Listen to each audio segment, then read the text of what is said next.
Қайырлы күн, құрметті оқушылар. Бүгін біз 9-шы сынып алгебра А деңгейі есептерін шығарып көрсететін боламын. 9-да 1-ші есептен 9-да 3-ші есепке дейін. Ең бірінші 9-да 1-ші есепте А тобының есебі С 5-те 4. Яғни бұл қайталанбайтын теру. Яғни қайталанбайтын терудің формуласын білеміз. Демек орында қоямыз. 5 факториал бөлінген 4 факториал көбейтілген 5 азайтылған 4 факториал. 5 факториалды біз 4 факториал көбейтілген 5 деп алсақ, 4 факториал мен 4 факториал қысқарады. 5 азайтылған 4 ол бізде 1 факториал, ол 1-ді береді. Сонда 5 бөлінген 4 ол бізде 5-ті береді. Екінші есепте 5-тен 3. 5 факториал бөлінген 3 факториал көбейтілген 5 азайтылған 3 факториал. 5 факториалды 3 факториал көбейтілген 4 көбейтілген 5 деп жазамыз. 3 факториалдар қысқарады. 2 факториал бізде 2-ні береді. 4-ті 5-ке көбейтеміз. 20, 20-ны 2-ке бөлеміз. 10. Үшіншісінде С 6-дан 3. 6 факториал бөлінген 3 факториал көбейтілген 6 азайтылған 3 факториал. 6 факториалды 3 факториал көбейтілген 4, 5, 6 деп жаза аламыз. 3 факториалдар қысқарады. Бөлімдегі 3 факториал ол бізде 2 көбейтілген 3-ті береді. Ол бізде 6 мен қысқарады. Сонда 4 көбейтілген 5 20-ға тең екен. Төртіншісінде С 11-ден 9. Демек 11 факториал бөлінген 9 факториал көбейтілген 11 азайтылған 9 факториал. 11 факториалды біз 9 факториалға келтіріп жазсақ, 9 факториалдар қысқарады. 10 көбейтілген 11 бөлінген 2 ол бізде 5 көбейтілген 11 55-ті береді екен. Келесі 9-да екінші есептің біріншісі 5 қаламның екеуін және 3 қарындаштың екеуін таңдау тәсілінің санын табыңдар. Яғни біз бұл жерден 5 қаламнан екеуін таңдаймыз және 3 қарындаштан екеуін таңдап алу. Яғни таңдап алу деген сөз болатын болса, онда ол бізде қайталанбайтын теру болып табылады. Демек, С 5-тен 2 көбейтілген С 3-тен 2. Орындарына қоямыз формуланы. 5 факториал бөлінген 2 факториал көбейтілген 5 азайтылған 2 факториал көбейтілген 3 факториал бөлінген 2 факториал көбейтілген 3 азайтылған 2 факториал. Өрнектейміз. Қысқаратындар қысқарады. Сонда бізде бірінші С 5-тен 2-ден 10 шығады, С 3-тен 2-ден 3 шығады. Сонда 10-ды 3-ке көбейтеміз, 30-ға тең екен. Келесі 9-да 2-нің екінші есебі С 10 раушангүлдің 3-еуін және 7 қалампырдың 4-еуін таңдау тәсілін табыңдар. Жаңағыдай 10 бұл жолы 10 раушангүлден 3-еуін, яғни 10-нан 3, С 7-ден 4-ті екеуін көбейтеміз. Орындарына қоямыз. 10 факториал бөлінген 3 факториал, 10 азайтылған 3 факториал көбейтілген 7 факториал бөлінген 4 факториал көбейтілген 7 азайтылған 4 факториал. 10 факториалды біз 7 факториалға келтіріп жазып, 7 факториалдарды қысқартып жібереміз. Қалған көбейтінділерді өзін жазамыз. Екінші бөлшекте 7 азайтылған 4 факториал ол бізде 3 факториалды береді. 7 факториалды 4 факториалға келтіріп жазамыз. Чтобы жеңіл қысқарып кету үшін. Көбейтінділердің барлығын көбейтеміз. Қысқаратындар қысқарады. Сонда бізде 4 көбейтілген 3, көбейтілген 5, көбейтілген 5, көбейтілген 2, көбейтілген 7, ол бізде 4200-ді береді екен. Үшіншісінде 20 ер баланың екеуін және 21 қыз баласының екеуін таңдау тәсілін табыңдар. Енді жаңағыдай 20-дан 2 көбейтілген С 21-ден 2 дейміз.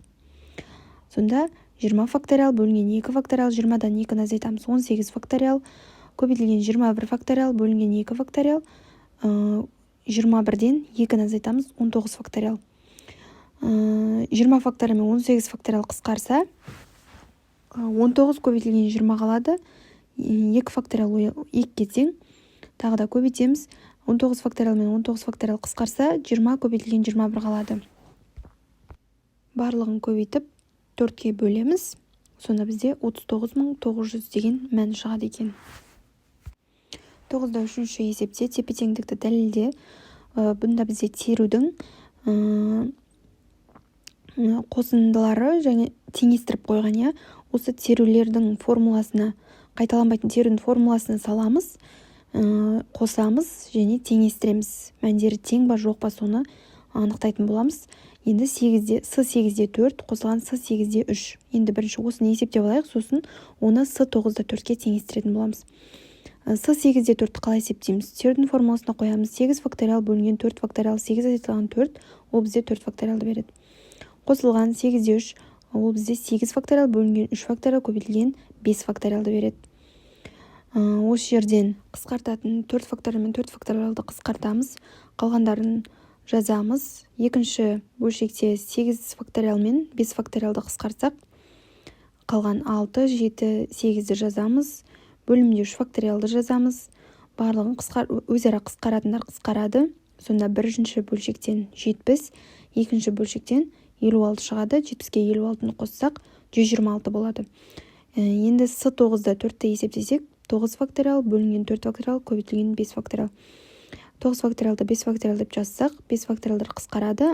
Қалған көбейткіштерді жазамыз, қысқартамыз, бөлеміз. Сонда 126 шығады екен. Демек, тепе-теңдік дәлелденді. 126-да 126.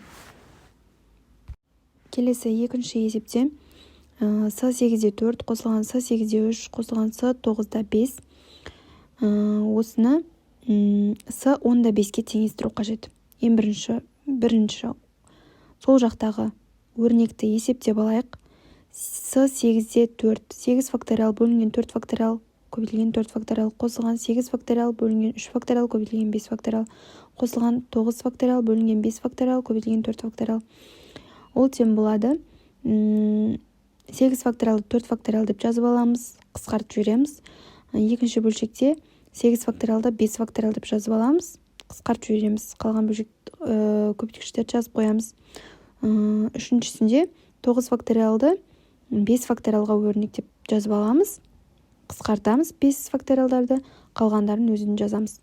Сонда барлығын көбейтіп, бөліп есептейтін болсақ, бірінші бөлшектемізде 70, екіншісінен 56, үшіншісінен 126 шығады. Барлығын қоссақ 252 шығады екен. Енді С10-да 5-ті есептеп көрсек, 10 факториал бөлінген 5 факториал көбейтілген 5 факториал. 10 факториалды 5 факториалға өрнектеп жазсақ, 5 факториалдар қысқарады, қалғанын өзін жазамыз. 6, 7, 8, 9, 10-ды көбейтеміз, бөлеміз 1, 2, 3, 4, 5-дің көбейтіндісіне. Сонда бізде 252 шығады. Яғни бірінші сол жақтағы өрнек пен оң жақтағы өрнек тең екен. 9-да үшінші есепте бізде С6-да 0 қосылған С6-да 1 қосылған С6-да 2 және қосылған көп нүкте. Көп нүктенің орнында С6-да 6-ға дейінгі өрнектердің қосындысы болып тұр. Мен оны жазып қойдым. Яғни С6-да 3 қосылған С6-да 4 қосылған С6-да 5 қосылған С6-да 6 тең 64-ке. Осыны тепе-теңдікті дәлелдеуіміз қажет. Енді бұл жерде қарап отыратын болсақ, С6-да 0 мен С6-да 6 екеуі өзара тең. Неге есептеп? Себебі мұнда С6-да 0, яғни 0-ға 6-ны қоссақ, С6-да 6 болып тұр ғой. Сол сияқты С6-да 1 мен С6-да 5 тең. Себебі 1-ге 5-ті қоссақ 6-ға тең. С6-да 2 мен С6-да 4 тең. Себебі 4-ке 2-ні қоссақ 6 болып тұр. Осы жерде жалғыз қалып қалатыны С6-да 3. Яғни жаңағы С6-да 0 мен С6-да 6 тең дедік қой. С6-да 0-ды есептеп көрсек, 6 факториал бөлінген 0 факториал көбейтілген 6 факториал.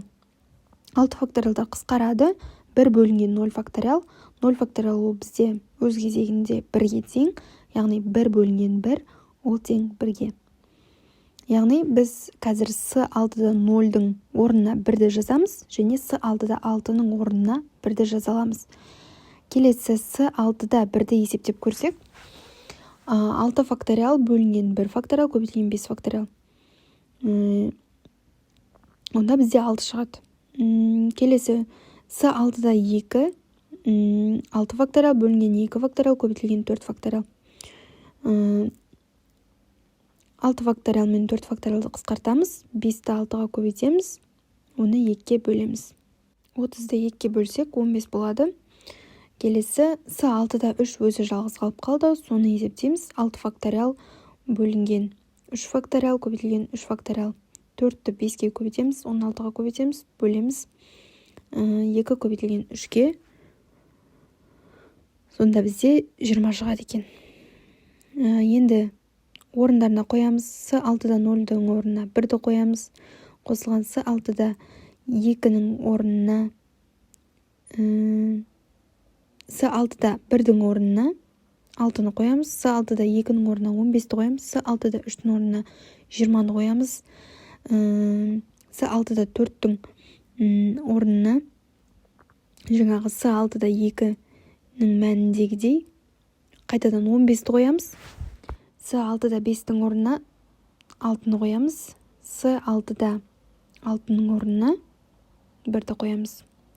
Сонда ол 64-ке тең болу керек. Шынымен де есептеп қарайтын болсақ, 15-ке 15-ті қоссақ 30, 30-ға 20-ны қоссақ 50, 50-ге 12-ні қоссақ 62, оған 2-ні қоссақ 64.